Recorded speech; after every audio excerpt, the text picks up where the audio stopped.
কারণ হলো এই পৃথিবীতে আল্লাহ পাক আমাদেরকে জীবিত রাখছেন। এই যে 24 ঘন্টা আমরা অক্সিজেন গ্রহণ করে থাকি, বাতাসের ভেতরে যে অক্সিজেন থাকে 24 ঘন্টায় আল্লাহ অক্সিজেন আমাদেরকে দেন। বিদ্যুৎ আমরা ব্যবহার করে থাকি, প্রতি মাসে 400, 500, 700, 2000, 5000 টাকা বিল হয়, হয় না? কিন্তু আপনি যদি 3-4 মাস বিল পরিশোধ না করেন, লাইন থাকবে? লাইন তো থাকবে না।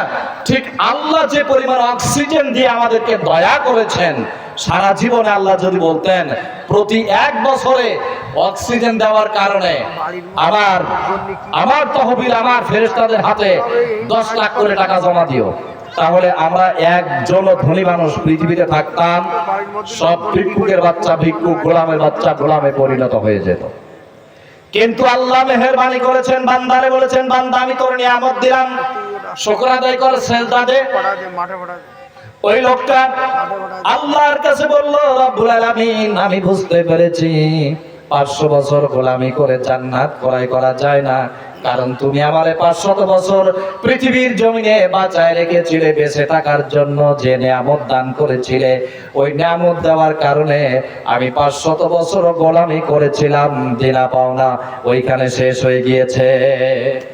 দেনা পাওনা যা আছে সব দুনিয়া শেষ, তবে আমি তোমার গোলামি করেছি, তোমার দাসত্ব করেছি বলে তুমি যদি দয়া করে সন্তুষ্ট হয়ে আমাকে জান্নাত দাও, তাহলে তোমার বেহেশতে যাওয়া আমার নসিব হয়ে যাবে।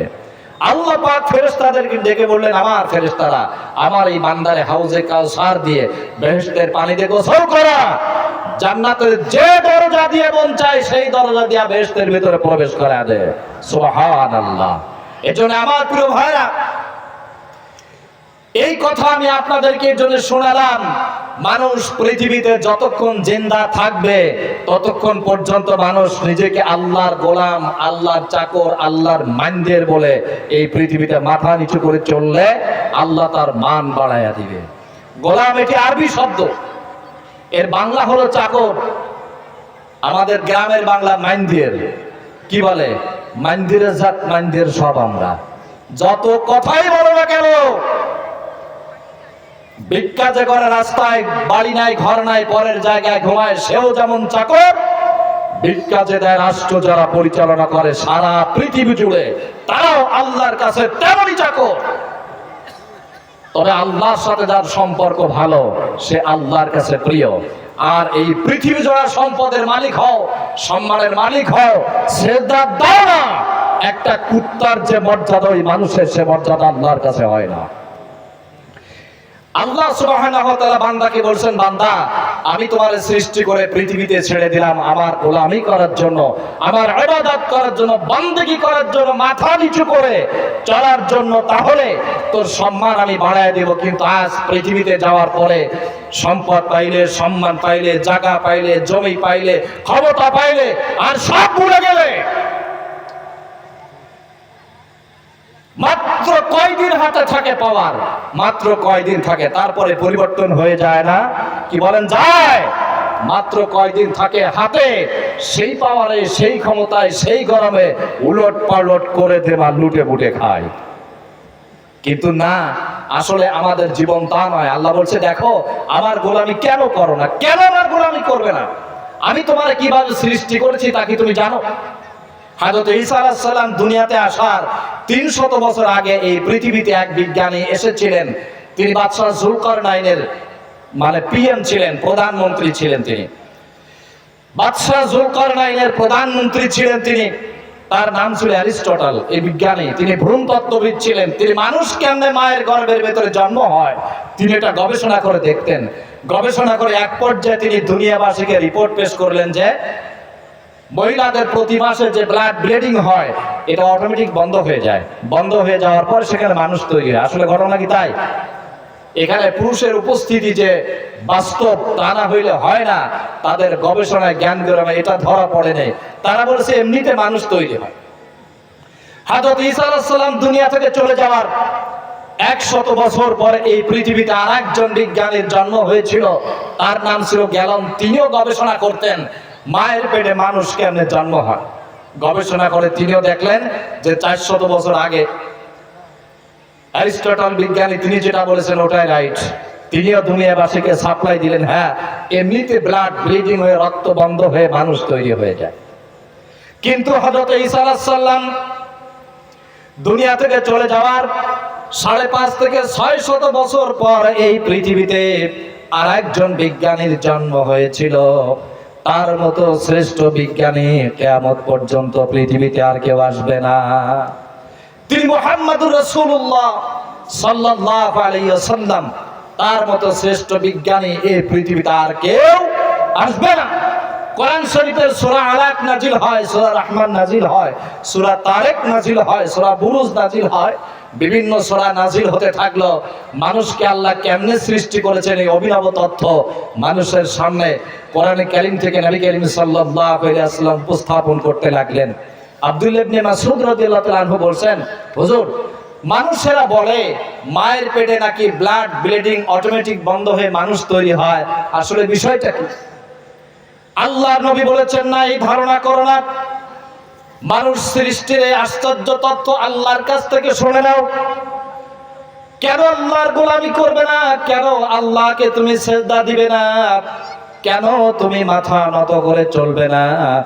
আল্লাহর নবী বলেছেন, পৃথিবীর মানুষেরা শোনো, আল্লাহ পাক যখন এই দুনিয়াতে কোনো মানুষকে পাঠাইতে চান, তখন তার পিতা এবং মাতার মিলনের মাধ্যমে শুক্রাণু আর ডিম্বাণু যেটা নিষিক্ত হয়, আল্লাহ পাক তা একটা কণায় পরিণত করেন। এই বীর্য ফোঁটাকে মায়ের রেহেমের ভেতরে আল্লাহ 40 দিন রেখে দেন। কতদিন রাখেন?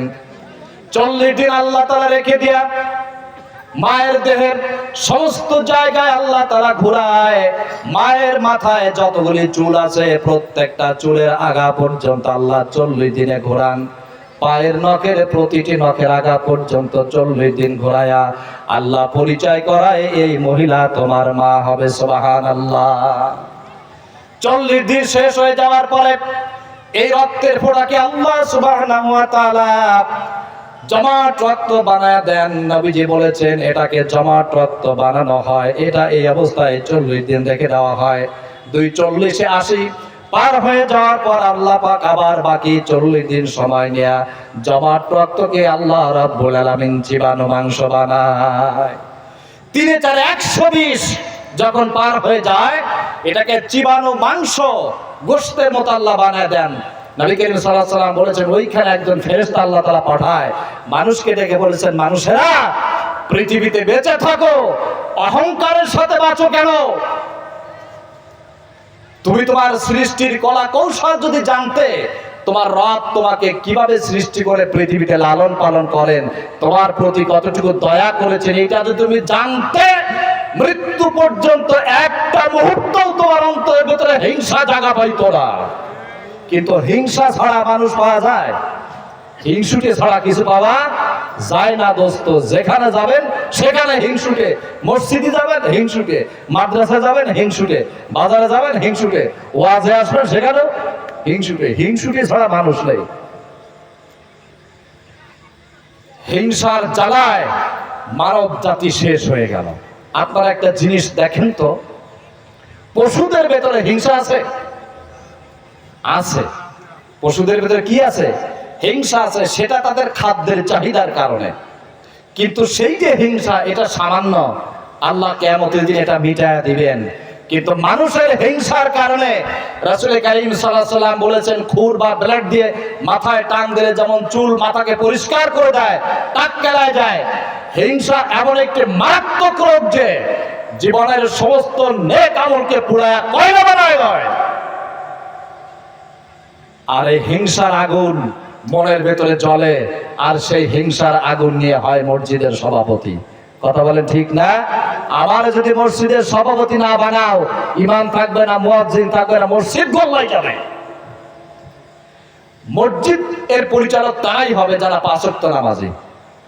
কি 5 ওয়াক্ত নামাজি যারা? সূরা তওবাতে আল্লাহ বলে দিয়েছেন, মসজিদের পরিচালনা তারাই আসবে যারা 5 ওয়াক্ত আল্লাহকে সিজদা দেয়, মসজিদ দেখাশোনা করে তারাই।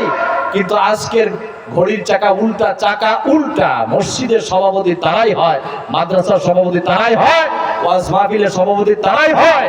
শুক্রবার দিন 1:30টার সময় যারা মসজিদে যায়, কয়টার সময়? যখন 1:30 বাজে ইমাম খুতবা দেন ওই সময় মসজিদে যায়, তার টুপি একটা মাথা দেয় পুরনো একবারে কাট করা, টুপি যে ঠিক মতো মাথায় দিতে হবে তাও বোঝে না। মনিরামপুরে মাহফিলে গেছে এক জায়গায়, মাহফিলে যাওয়ার পরে গিয়ে দেখি মাহফিল বন্ধ। কেন বন্ধ? বলছে হুজুর দুঃসংবাদ। কি দুঃসংবাদ? কয় ওই অঞ্চলের পরিচালক একজন, তো তার নাম ব্যানারের হেডলাইনে দেওয়া হয় নাই, প্রধান অতিথি করা হয় নাই, এই কারণে তিনি বলেছেন মাহফিল বন্ধ। এখন তার নাম ব্যানারের হেডলাইনে দেওয়া হয় নাই, নেতা মানুষ, মাহফিল বন্ধ করে দেওয়া যায়? মাহফিল তিনি বন্ধ করে দিয়েছেন। তারপরে নতজানি হয়ে, মাদ্রাসার মাহফিল তো, নতজানি হয়ে তার কাছে গিয়ে বলছে স্যার ভুল হয়েছে, ডাবল ভুল, জীবনের মতো মাফ করেন, এই পাপ আর জীবনে করবো না। ব্যানার বাদ, তারপরে পোস্টার বাদ, সব বাদ, নতুন প্যানা তৈরি করেছে, সেখানে লাল কালি দিয়ে লিখেছে জনাব অমুক। তারপরে কি তা বলবো না, বললে আপনারা বুঝবেন। এই নাম দেওয়ার পরে এইরকম রাত্রিতে প্যানা এনে টানালো, তারপরে মাহফিল চলে। তারপরে কি চলে? মাহফিল চলে। এই জাতীয় শয়তান, বজ্জাত, হারামখোর, মদখোর, গাঁজাখোর, লুচ্চ, বদমাইশ, সুদখোর, এইসব যদি হয় মসজিদের সভাপতি, মাহফিলের সভাপতি, মাদ্রাসার সভাপতি, সমাজের পরিচালক, এ আল্লাহ বলে এই পৃথিবীতে চলে। আমার মনে হয় আল্লাহ বাদে অন্য কোন ফেরেশতার হাতে আল্লাহ যদি দায়িত্ব দিতেন তোরা এই পৃথিবী চালাবি, তো মানুষ যা করে আমার মনে হয় এতদিন কিয়ামত হতো, ধ্বংস করে দিয়ে আল্লাহর গিয়ে বলতো আল্লাহ মানুষ যা করে সহ্য করা যায় না, কিয়ামত করে দিয়ে আসছে, এখন আমার গিয়ে যা করবা তাই করো। কথা ঠিক না? অবস্থা তাই হতো। আমার প্রিয় ভাইরা, ফেরেশতা আল্লাহ পাক একজন পাঠিয়ে দেন মায়ের রহমের ভেতরে, জীবাণু মাংসটারে ছিঁড়ে 206 খানা হাড় বানায়, 206 খানা টুকরা বানায়, একটা টুকরা আরেকটার সাথে জোড়া দেয়, আরেকটা টুকরা আরেকটার সাথে জোড়া দেয়, আরেকটা টুকরা আরেকটার সাথে জোড়া দেয়। 206 খানা হাড় যখন জোড়া দেওয়া কমপ্লিট হয়ে যায়, আল্লাহ বলছেন মায়ের রেহেমের ভেতরে আমি আল্লাহ মানুষের একটি স্ট্রাকচার বা কঙ্কাল বানাই দেই। সুবহানাল্লাহ। মানুষকে আল্লাহ ডেকে বলেছেন বান্দা আমার গোলামি কেন করবে না? আমি যদি ওই কঙ্কাল অবস্থায় পৃথিবীতে তোমাকে ছেড়ে দিতাম, তাহলে গরুর চাইতে তোমাকে খারাপ দেখা যেত কিনা বলেন? ঘোড়ার চাইতে তোমার খারাপ দেখা যেত, শুকরের চাইতে খারাপ দেখা যেত, কুত্তার গায়ে গোশত জড়াইয়া সুন্দর দৃশ্য বানালাম, তার চাইতে তোমার খারাপ দেখা যেত বলে। আর তুমি সৃষ্টির সেরা মানুষ, তোমাকে সুন্দর করে বানাবার জন্য তোমার স্ট্রাকচারের ফ্রেমের চতুর্দিকে ফাকাসাউনাল ইজামা লাহমা, আমি আল্লাহ যেখানে যেমন গোশত দিলে তোমার সুন্দর দেখায়, সেখানে তেমন গোশত দিয়া সুন্দর মানুষের বাচ্চা বানাই। ফাকাসাউনাল ইজামা লাহমা, যেখানে যেমন গোশত জড়ালে তোমারে এই পৃথিবীর সমস্ত প্রাণীর চাইতে চমৎকার দেখা যায়, ঠিক সেখানে তেমন গোশত দিয়া তোমারে সুন্দর করে বানাইয়া এই পৃথিবীর মানচিত্রের ভিতরে আমি ছেড়ে দিয়েছি। লাকাদ খালাকনাল ইনসানা ফি আহসানি তাকওয়িম, আল্লাহ বলছেন দেখ মানুষ, তোকে সবথেকে সুন্দর করে আমি বানিয়েছি। মানুষ কিন্তু সবচাইতে সুন্দর, মানুষের চাইতে চমৎকার সুন্দর এই পৃথিবীতে আর কোন প্রাণী যদি থাকে তার নাম আপনারা বলতে পারবেন? থাকলে বলুন তো। কোন প্রাণী নাই। ইমামে আজম আবু হানিফা রাহমাতুল্লাহ আলাইহি তার জীবনী পড়লে আপনারা পাবেন, ছোট্টবেলায় মাদ্রাসায় প্রবেশ করতেছিলেন। কিছু বলবেন না? মাদ্রাসায় তিনি প্রবেশ করতেছেন, তো তিনি দেখেন এক মুরব্বী মানুষ কাঁদতে কাঁদতে মাদ্রাসা থেকে বের হয়ে আসতেছে। এই দৃশ্য দেখে ছোট্ট বাচ্চা মুরব্বী বলতেছে চাচা কাঁদো কেন? মুরব্বী কিছু কথা কয় না, চলে যাচ্ছে। উনি ঘুরে আরেকবার সামনে গেলেন, সামনে গিয়ে বলছে চাচা কাঁদো কেন? তা মুরব্বী বলতেছে এই কান্দি কেন, তা তোরে বলা লাগবে নাকি? আমি কাঁদতেছি আমার যন্ত্রণা, তুই ছোট্ট বাচ্চা, তোরে বললে লাভ কি? বাচ্চা বলতেছে চাচা খামোকা রাগ করেন না, তো হতেও তো পারে যে আপনার সমস্যা আল্লাহ আমাকে দিয়ে সমাধান করবেন। কি বলেন, পারে না? মুরব্বীর জ্ঞানের দুয়ার খুলে গেল। তিনি বলতেছেন তাই তো, হ্যাঁ সমস্যা হলো এই যে গত রাত গেল, এই রাত আসার আগে বিকাল বেলায় তো চাচির সাথে গ্যাঞ্জাম লাগায় আমি তোর চাচিকে বলেছিলাম আজ রাতে যে আকাশে চাঁদ উঠবে, তোর যদি চাঁদের চাইতে সুন্দর দেখা না যায় তাহলে তুই তালাক। এরকম তালাক দেয় না? দেয়। এলাকার লোকজন দেয় আলাদিপুর, তাই না? একটু গন্ডগোল যদি চাচির সাথে বাঁধে, ভাবির সাথে বাঁধে, দাদির সাথে বাঁধে, একটু একটু একটু তুই তালাক, তোর মা তালাক, তোর বাপ তালাক, তোর 14 গোষ্ঠী তালাক, তোর গ্রাম ধরে তালাক। এখন এই তালাক দেওয়ার পরে আবার তাই নিয়ে বসবাস করে, কি করে? তাই নিয়ে বসবাস করে। কিয়ামতের দিন তার থেকে যা প্রোটেকশন হয় সবগুলো হবে হারামজাদা, উতুল্লিম বাদা যালিকা জানিন, সবগুলো হয় জানো। জারদের বাচ্চায় ভরে গেছে গোটা দুনিয়া। প্রায় ফ্যামিলির মধ্যে গন্ডগোল হয়ে তালাক দেয়। দেখা এই কথাটা মনে হলে একটু বলি, 2 কলম রাগ করতেছেন, 2 কথা কব। প্রায় ফ্যামিলিতে গলযোগ হওয়ার পরে, গন্ডগোল হওয়ার পরে তালাক দিয়ে দেয়। তালাক দেওয়ার পর আবার সেই বউ নিয়ে বসত করে। 1 তালাক দিয়েছেন, 1 তালাক মাসলা ইমাম সাহেবদের কাছ থেকে শুনে নেবেন। 1 তালাক দিয়েছেন, 1 মাসের ভেতরে যদি ফেরত নেন বউ শুদ্ধ। 2 তালাক দিয়েছেন, 2 মাসের মধ্যে যদি ফেরত নেন সিস্টেম অনুযায়ী বউ ঠিক আছে। কিন্তু 3 তালাক একেবারে কমপ্লিট করে ফেলেছেন আপনি, দেওয়ার পরে আবার তা নিয়ে বসবাস করে। কি বলেন? করে না? করে। হেলা করে। হেলা কি করে? ওই বুড়োবার সাথে বিয়ে পড়া যায়। বুড়োবার কিচ্ছু মানে একেবারে সবকিছু শেষ, মাগরিবের রক্ত, তার সাথে বিয়ে পড়া যায়। বিয়ে পড়া যাওয়ার পরে 2 দিন পরে তাই নিয়ে বসত করে। হয়নি, হয়েছে? এটা হয়নি। আল্লাহ তাআলা বলছেন যে হাত্তা তানকিয়া যাওজান গায়রা, তোমার স্ত্রীকে যদি 3 তালাক কমপ্লিট করো তাহলে সে তার পিতার বাড়ি 3 মাসিক পর্যন্ত থাকবে। 3 মাস 10 দিন নয়। মুসলমানিত্ব খতম হয়ে গেছে এই জায়গায়। প্রত্যেকদিন সূর্য উদয়ের আগে শয়তান পানির উপরে তার সিংহাসন বসায়। সিংহাসন বসায় সাথী সঙ্গী শয়তান যারা আছে তাদেরকে ডেকে বলে, যাও পৃথিবীতে চলে যাও, কে কত ভালো কাজ করে আসতে পারো, সন্ধ্যায় আমার কাছে রিপোর্ট পেশ করো। শয়তানে ভালো কাজ করে? কি বলেন? করে। সন্ধ্যায় গিয়ে সবাই রিপোর্ট পেশ করে। কেউ কয় হুজুর কি মসজিদ ভেঙে আগুন ধরায় দিয়ে আসছে। শয়তানকে এটা কোনো ভালো কাজ না, এটা কোনো ভালো কাজ না। মাদ্রাসা ভেঙে দিয়ে আসছি, এটাও কোনো ভালো কাজ না। হুজুর ওয়াজ মাহফিল হচ্ছিল, বক্তা একটু আমার দলের বিপক্ষে বলেছিল, রাজনৈতিক কথা বলেছিল, মাহফিল বন্ধ করে দিয়ে তারপরে আসছি হুজুর, এ কোনো ভালো কাজ না। এইভাবে রিপোর্ট পেশ করতে করতে সকলের অকারেন্স পেশ করা শেষ। সর্বশেষ একজন আজগরিয়ে সে আস্তে আস্তে গিয়ে মূল শয়তানের কাছে গিয়ে বলে, হুজুর আমি একটা কথা বলবো। তো কি? একটা ফ্যামিলি, তাদের স্বামী স্ত্রীর ভিতরে মিল মহব্বত ছিল, জান্নাতে মিল মহব্বত ছিল, তাদের ভিতরে ভালো সম্পর্ক ছিল, ইবাদত বন্দেগীতে তারা আল্লাহর প্রিয় বান্দা ছিল। কিন্তু 2 জনের ভেতরে ধোঁকা দিয়ে গন্ডগোল বাজাইতে আজকে তালাক দিয়ে তারপরে আসছে। শয়তান তার চেয়ার থেকে উঠে বসে কোলাকুলি করে, দোস্ত তুই যে ভালো কাজ করেছিস, এর থেকে ভালো কাজ দুনিয়াতে কেউ হয় না। ওরে মসজিদ ভাঙার চাইতে ভালো কাজ তুই করেছিস, ওয়েলকাম, মোস্ট ওয়েলকাম, তোকে সর্বোচ্চ স্বাগতম। কারণ তালাক যদি একবার দেওয়ানো যায়, তাই নিয়ে বসবাস করানো যায়, ওখান থেকে প্রোটেকশন যা হয় সবাই জানো। আর এই শ্রেণীর মানুষেরা ওয়াজ মাহফিলে বাধা দেয়। ওয়াজে বাধা দেওয়ার তাফসীর যখন তালাশ করি দেখি, ওয়াজ মাহফিলে বাধা দেওয়ার একমাত্র কারণ হয় তার জন্মের কোনো সমস্যা আছে, না হয় তার পিতৃময় পিতার মাতার বিবাহের ভেতরে কোনো ভঙ্গন আছে, মারাত্মক দুর্দশা আছে। সেই অ্যাকশন কোরআন প্রচারের মাহফিলে বাধা দেয়।